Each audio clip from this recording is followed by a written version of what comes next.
Good afternoon. It's July 14th, 3 p.m. I'm calling the Sagaponack Village Board of Zoning Appeals, Zoning Board of Appeals to order. I get my tongue in order. The first order of business is the Pledge of Allegiance. Please join me. I pledge allegiance to the United States of America and to the republic for which it stands, one nation, under God, indivisible, with liberty and justice for all. In this one meeting, you get out of practice. Okay, we are convened and we do have a quorum. We're sitting with John White and Dawn Bodencheck and myself, and we do have on Zoom David McMillan. You with us? Yes. Yeah, okay. He is able to participate in Zoom because of extraordinary circumstances which compelled him to be in New York City, but he's legally participating in the meeting as well. We are expecting Marilee Foster to join us shortly. She will be here for probably most of the testimony of the new applications, but we can get started. So we do have one item. First is a resolution approving the minutes from the June 9th ZBA meeting. I was not here at that meeting, but I have read the minutes, and I will entertain a motion by those of us here to approve those minutes. Okay, John, Second. seconded, all in favor? Okay, so you can insert the minutes in the book. The second item here is old business.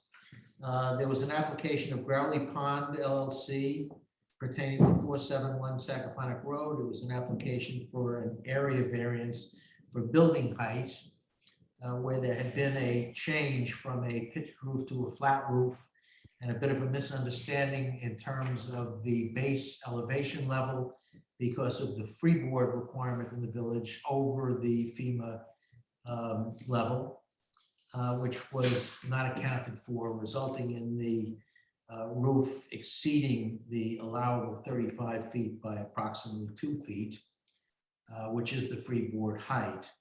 And as I wasn't here, but Dawn was conducting the meeting, a proposed decision approving the requested variance was prepared. And since I wasn't present and you were, I read the decision. It seems to me to be appropriate, having read the minutes, but I will leave it to you to comment if you wish to have that decision voted on. Well, I think that everyone was in agreements and agreed with moving forward with this, and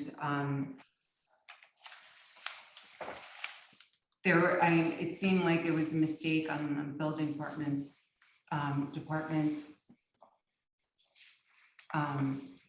during COVID, and we came across with a decision to allow them to move forward with building height. Okay. They explained it very thoroughly. Yeah. And Val couldn't have been more apologetic that he may have actually picked it up. Yeah. The mistake, but it was very clear that it was clearly a mistake.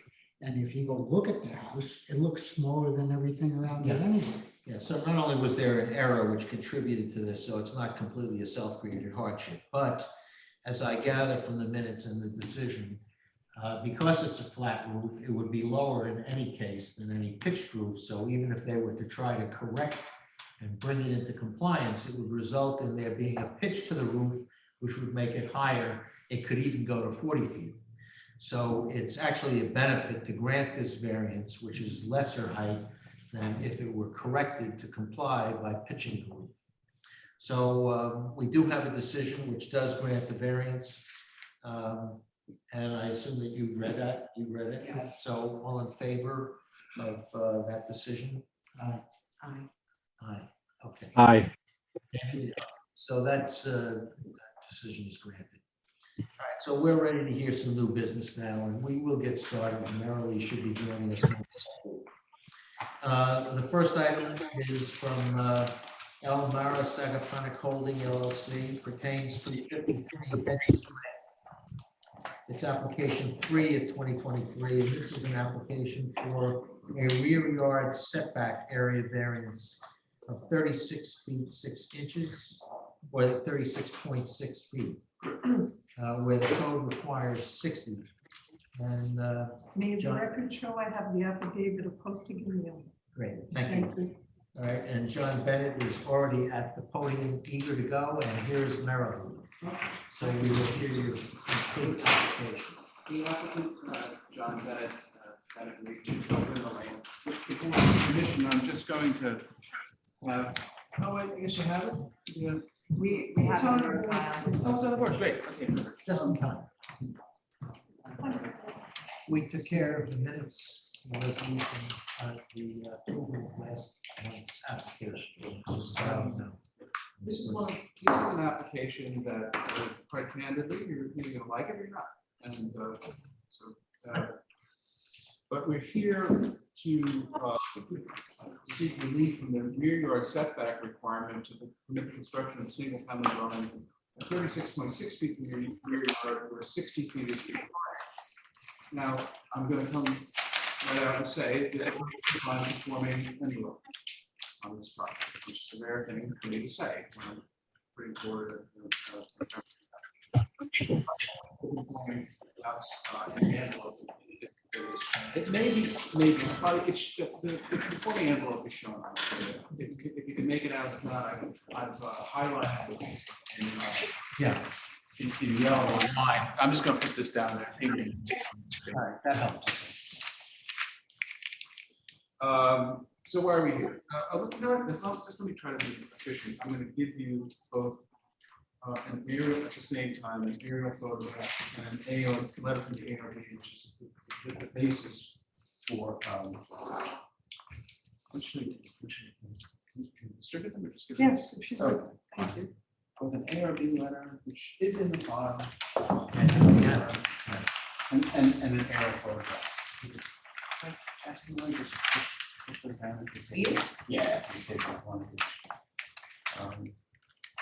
It's the aerial and a letter from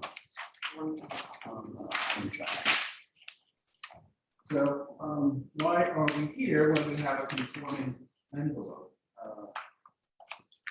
It's essentially a request for a preference from the architect. The property is located on the south side of Hedges Lane and is improved by a historic residence, 1840 circa, located in the northern portion of the property. That's up to the property screen.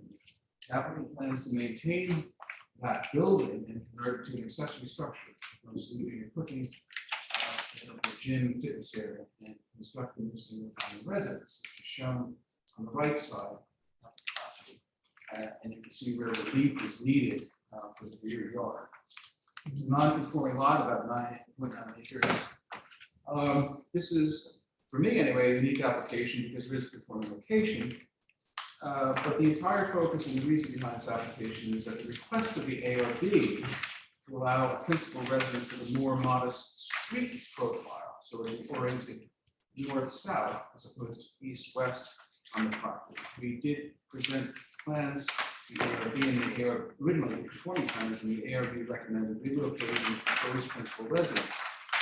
So I'm just going to read the letter from Tom White, who I think you all know, who's the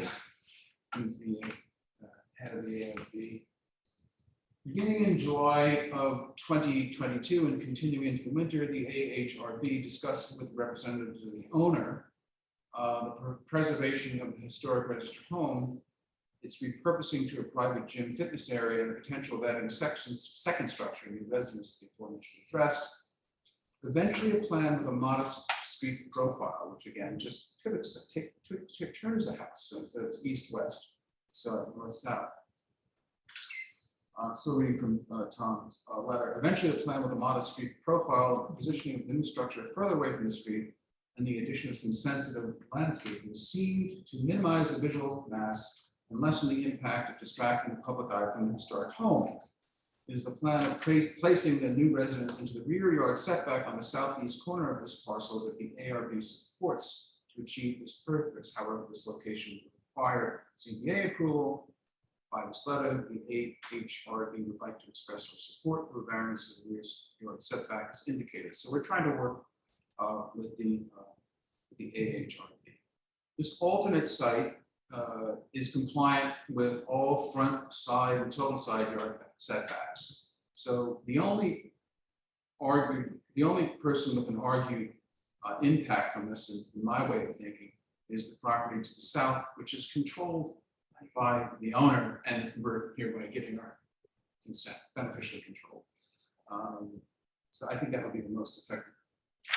We're trying to say controlled by, it's not common ownership, it's, No, it's controlled by, we're very, otherwise it'd be a merger issue. yeah, oh, well, okay, but even in the absence of a merger, is it the same family, is it, It's, yes, it's essentially the same as the Munger family. I mean, they intend to continue ownership of the Yes, as a matter of fact, if They're you look gonna at use the in plans. conjunction, I see the driveway runs through. Yeah, and if you look at the plans, it's a little bit of a misnomer. The plans for the new main house, which we're here for a variance for. I scratched my head at first, said guest Guest house, house. and I immediately called the architect. "Yeah, So guest they're house." creating a So concept. it's de facto their guest house, not de jure. Yes, I think. So really the benefit which you're laying here is a benefit that your sister board believes is a community benefit. And I, you know, that's one of the things that you do is you ask yourself whether the benefit can be, what's the best way to achieve the benefit? This is a benefit that's a community benefit, as your sister board said, and we're happy to, for lack of better expression, play along because we think it probably would be nice. And I would submit that the granting of relief will not cause any undesirable change in the character of the neighborhood. We comply with all other setbacks. And by distancing the proposed principal residence from the existing structure, as stated in the AHRB correspondence, the new residence will have, yes, I would think it makes sense, less impact on the sense of place, a historic sense of place. Type 2 action, I think it's not really self-created because we haven't created the hardship, it's or whatever the old, as they used to call it, it's something that we're doing for the rest of the board. No impact on the neighborhood, and it's the minimum that is necessary. It's really all I have to say. Either you're going to agree and accept rationale from the AHRB, which I do believe is a community benefit, or you're going to say that's not enough reason for a variance. It's really up to you. We can go back and handily build a structure in a conforming area, but we've taken this extra step as a result of the request of the AHRB. Have you presented anything in writing, by the way, that the property to the south has consented to it or is supporting it? Or Well, I you're just represent, stating this from the podium? I'm saying it from the podium. If you wish, It's on the record. I can get that. But I'm an officer of the court. I would ask you to take that, but if you want something in writing.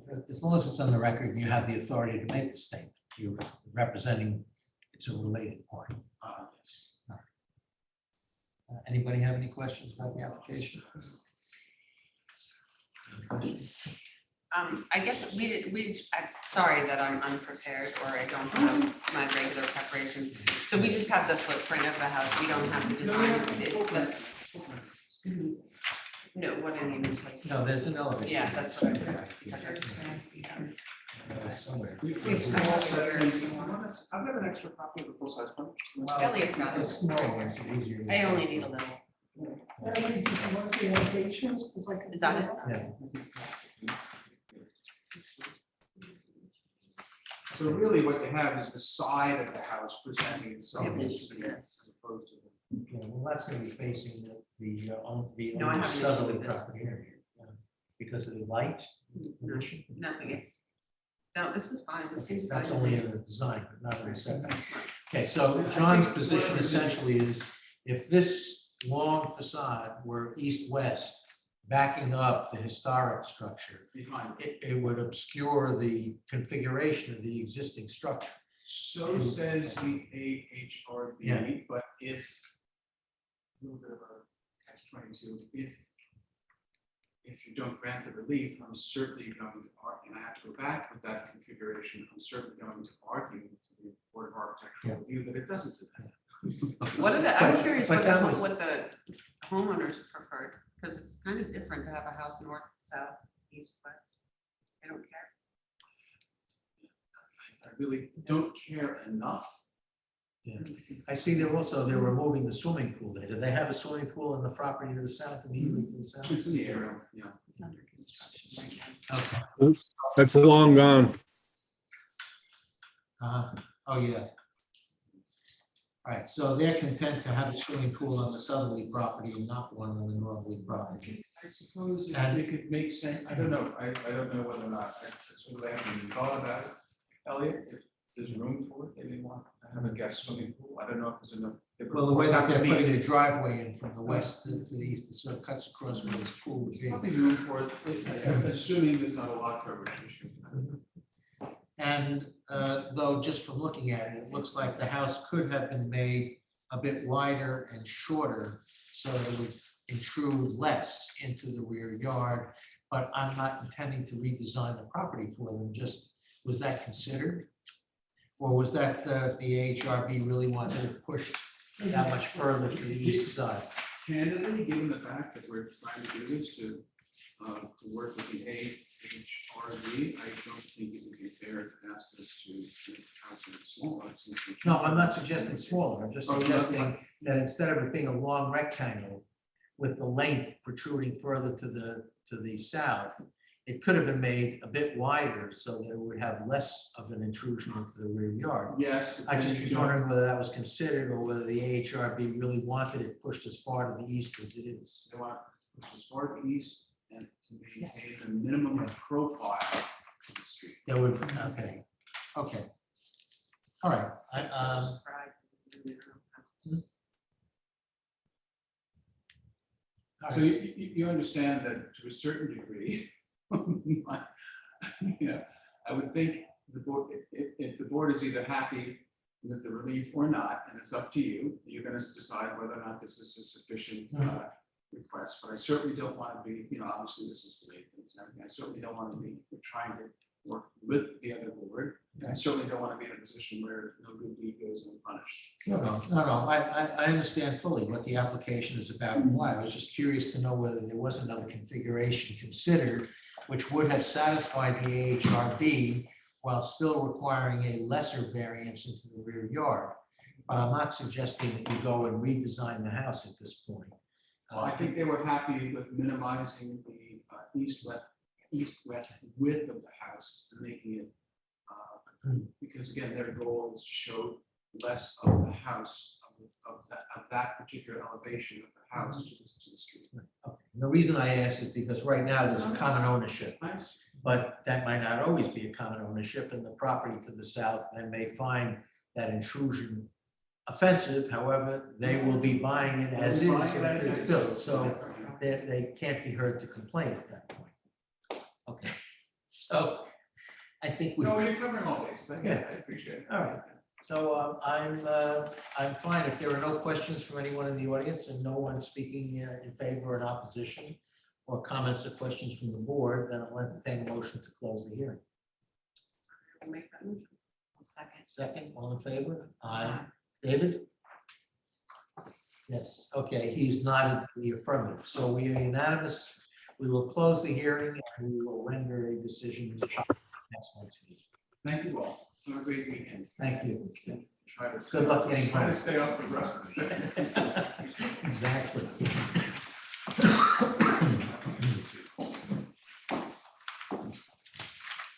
Okay.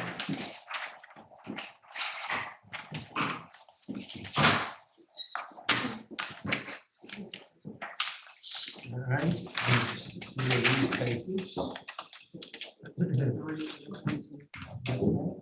So our next application, if everyone is ready, is an application of MN 199 LLC. It's application number 4 of 2023, and it relates to 199 Wainscott Harbor Road. And this is a request for a front yard setback variance, permitting 38.2 feet where the code requires 60. And so Linda, you're on for the applicant. Good afternoon, Chairman Mizell, members of the board. My name is Linda Margot. I'm from the firm of Ackerman, Kaplan, Brown, Goldstein, and Margot. This is actually a bifurcated application. The first part is for code interpretation, because it's our belief that we were entitled to a building permit from the building inspector. Failing that, if you agree with the building inspector as opposed to disagree with him, we're seeking what's actually quite a modest variance, although it says 38 feet instead of the 60 required. We have a pre-existing non-conforming dwelling on the property, which is set back at 37 feet and change from the road. And the proposed construction will incorporate that dwelling within it and reduce the setback.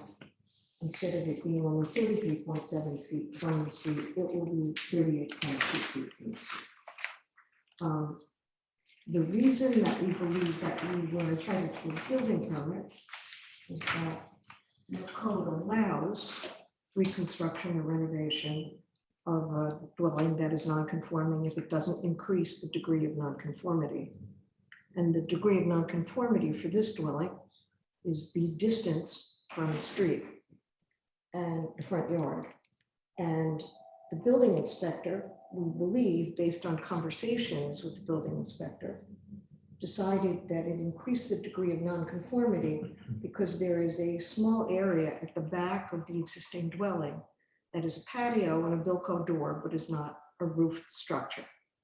And so we think he may have borrowed from the CIHA code that your village has and decided that because there was more GFA in the front yard than there was with the pre-existing non-conforming dwelling, it therefore required a variance. But we don't think so. If you look at the code cited in our memo of law, the definition of a front yard is it runs from the nearest roofed portion of the principal dwelling. And the nearest roofed portion here is 33.7 feet. And when we reconstruct here, we're going to reduce the nonconformity, not decrease it, so that it will become 38.2 feet from the street. So that's what we're talking about in terms of a code interpretation. So if I can interrupt you for a second. I So welcome the interruption. you're not increasing the degree of encroachment into the front yard in terms of distance, Right. but it's alleged that you are increasing the degree of nonconformity because of the mass within the area, the gross We square believe, foot. based on the conversation with the building inspector, that was the reason that he denied the building permit. But I don't see anything in the code that entitles him to do that. All right, so there are two issues. One is there an increase in the GFA within the front yard, even if it does not decrease or increase the encroachment from the front How's yard that line? possible? I'm sorry, No, I'd like, because it could be behind it. In other words, it comes no closer to the street. right, But if there were more gross square footage area within the front yard, even if it were more than 37 feet from the front line. In past times, when we have considered an increased degree of nonconformity, it didn't necessarily relate solely to the feature that was nonconforming. For example, if someone wanted to raise a structure and it was encroaching in the side yard lots, but because of the pyramid law, by raising the structure, it would now violate the pyramid law, even though it's no closer to the side yards. This is not a pyramid issue. No, this is a different issue. I was just asking how it could be two things at the same time, and you're using that as an example. By analogy, what I'm suggesting is that you can increase the degree of nonconformity, which would require a variance, even if you are not increasing the degree of nonconformity with respect to the specific nonconformity. Well, So even if you're not coming closer to the front line. interest. So the question I had though is there in fact an increase? No. So that's what I'm getting at, is you're suggesting that not only is it not encroaching further to the front line and decreasing the setback, but it is also not in fact increasing the GFA. Right, this is a one-story structure.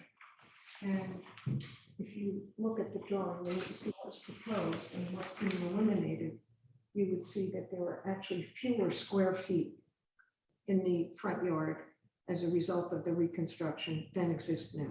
Okay, I hear what you're talking about. I was having difficulty understanding it on the diagram. So the red line here, the dashed red line, Yeah, the first one, is a 60-foot setback line. okay. And you can see that it intersects. I guess what it is, it's a light gray line, which is causing the confusion here, because that's the prior.